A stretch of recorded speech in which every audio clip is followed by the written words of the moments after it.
Good morning everyone, তোমরা সবাই কেমন আছো? আমি খুব ভালো আছি। আবার নতুন একটা মিনি ব্লগ নিয়ে তোমাদের সাথে শেয়ার করতে চলে এসেছি।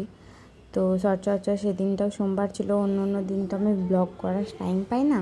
তো যদিও বা করি, তো মানডেই করি, যেহেতু মানডে বরের অফিস ছুটি থাকে, তো সেই দিনকে খুব সকালে রান্না তাড়াহুড়ো থাকে না।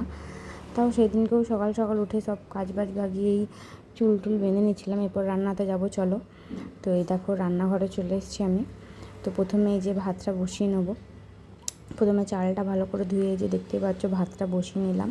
তো আজকে আমাদের হবে হচ্ছে ভাত আর নর্মাল চিকেন হবে, পরে মা কিছু করলে করবে। তো চলো তোমাদের সাথে ওই চিকেনের রেসিপিটা শেয়ার করে নিই। যে আমার ভাত বসানো হয়ে গেল। তো চলো এবার কি কি ইনগ্রেডিয়েন্টস লাগে দেখে নাও। তো আমি সব প্রিপারেশনগুলো নেব, তোমাদের সাথে শেয়ার করব। নর্মাল চিকেন না যেমন হয়, আমি জানি সবাই তোমরা চিকেন রান্না করতে জানো, তো তাও আমি কিভাবে করি সেটা তোমাদের সাথে শেয়ার করব। চলো পুরো ভিডিওটা দেখতে থাকো, আর ভালো লাগলে অবশ্যই like, share, comment and subscribe করে দিও আমার চ্যানেলটাকে। তো চলো। তো প্রথমে এই যে আলুগুলো ছুলে নিচ্ছি। নর্মাল চিকেনে যা লাগে, আমি আলু দিয়ে চিকেনের ঝোল করব। যেহেতু ঘরে অনেকগুলো লোক, তবে ভাত দিয়ে খাবো সেরকম বর আমার যদি ঘরে চিকেন হয় আর কিছু খেতে চায় না। তো এই যে দেখো আদা, রসুন, পেঁয়াজ, টমেটো একটা বাটিতে নিজেরা পেস্ট করব, আর যে আলু আর যে পেঁয়াজ কুচি, ব্যাস আমার এইটুকুই লাগে। আমি আর কি ঝটপট চিকেন রেসিপি যদি কেউ বলো তো এটার ইউজ করতে পারো। তো এই দেখো চা বসিয়ে দিয়েছি, আমার চা ফুটেও গেছে, আর বাবা চিকেন নিয়ে চলে এসছে। তো প্রথমে আগে চাগুলো দিয়ে দেব। তো এই যে দেখো চাগুলো দিয়ে দিচ্ছি, ওকে প্রথমে গিয়ে আমি চাটা দিয়ে দিলাম। তো এরপর চিকেনটা গিয়ে ধুয়ে নেব। তো দেখো আমার চিকেন ধোয়া কমপ্লিট। তো চিকেনটা কীভাবে ম্যারিনেশন করি আমি, সেটা আমি আগে তোমাদের দেখিয়ে দিই।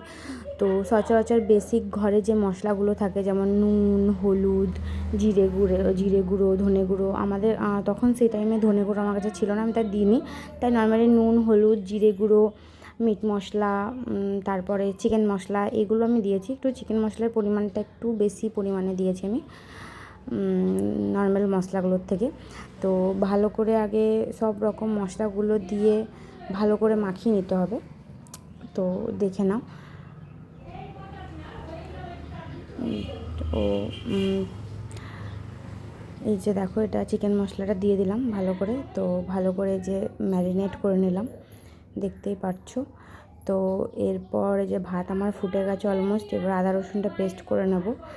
তো টানটানা, 1 সেকেন্ডে আমার আদা রসুন পেস্ট হয়ে গেল, দেখতেই পারছো। তো এরপর এই আদা রসুনের পেস্টটাও আমি চিকেনের ম্যারিনেশনের মধ্যে ঢেলে ভালো করে মিক্স করে নেব। যে দেখতেই পাচ্ছ, মানে মেনলি আমি সব আগের থেকে করেই নিই, দিয়ে একবারে কড়াইয়ের মধ্যে বসিয়ে ভালো করে কষে নিই, বুঝলে। তো মানে বলতে গেলে তুমি যদি ভাবো যে আমি ঝটপট চিকেনের কোনো একটা রেসিপি করব, যত তাড়াতাড়ি হয়ে যায়, তো তুমি আমার এই রেসিপিটা শেয়ার করতে মানে ট্রাই করতে পারো। হ্যাঁ, তো এটা আপাতত এখন রেখে দেবো রেস্টে। তো এই যে দেখতেই পাচ্ছ কড়াইয়ে তেল বসিয়ে দিয়েছি, আর আলুগুলো যে সব কেটে রেখেছিলাম ওর মধ্যে নুন, হলুদ আর একটু সামান্য লঙ্কার গুঁড়ো দিয়েছি। তো ওটাকে ভালো করে আগে ভেজে নেব। তো হাঁড়িতে আমার ভাত ফুটছে, অলমোস্ট ভাত হয়ে যাওয়ারই পর্যায়ে। তো এই যে দেখতেই পাচ্ছ আলুগুলো সব ভেজে নিচ্ছি। তো ওই যে আমার আলু ভাজা কমপ্লিট, দেখতেই পাচ্ছ যে লাল লাল করে সব আলুগুলো সমস্ত ভেজে নিয়েছি।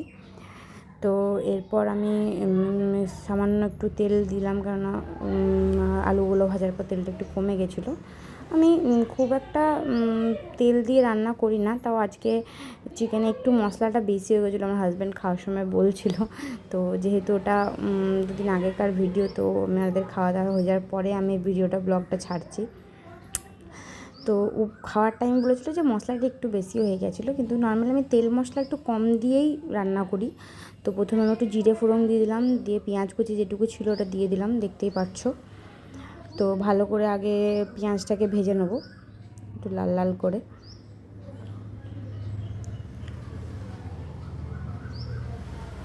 এই যে আমার পেঁয়াজটা মোটামুটি ভাজা হয়ে গেছে, এরপর চিকেনটাও ঢেলে দেবো প্লাস আলুটাও ঢেলে দেবো, দিয়ে ব্যাস আমার কাজ মোটামুটি ওটাতেই কমপ্লিট হয়ে যাবে।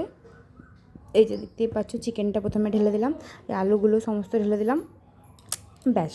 এরপর শুধু আমার জাস্ট কড়াইয়ে থাকে ওই চিকেনটাকে ভালো করে কষানোটাই মেন, ব্যাস আমার মোটামুটি সব কাজ কমপ্লিট চিকেনের দিকে।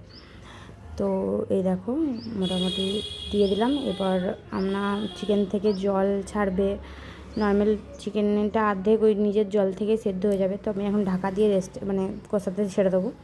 এই যে মোটামুটি আমার দেখতেই পাচ্ছ কতটা জল বেরিয়েছে, মা ওইদিকে রুটি সেঁকছিল। তো ওই যে কষানো আমার মোটামুটি কমপ্লিট। এরপর কষানো হয়ে গেলে হালকা হালকা যখন তেল ছেড়ে দেবে, তখন তোমাদের অনুযায়ী তোমরা যতজন মানুষ আছে যেমন ঝোল রাখতে চাও সেরকম জল দিয়ে তুমি সেরকমভাবে ফুটিয়ে নিতে পারো। এই যে দেখো আমি জল দিয়ে দিলাম, জল দিয়ে ভালো করে ফুটিয়ে দিলাম। তো আমাদের ঘরে তো সবাই ঝোল ঝোল বলে, তো আমি মাংস ঝোলই করেছি। আর নামানোর আগে সামান্য একটু গরম মশলা দিয়ে নামালেই হয়ে যাবে, ব্যাস। দেখো গ্যাস অফ করে দিলাম। তো আমার এই চিকেনের রেসিপি রেডি, তো অবশ্যই তোমরা এটা ট্রাই করো। চলো এটা কমপ্লিট। তো আজকের ভিডিওটা এইটুকুই, ভালো লাগলে অবশ্যই জানিও।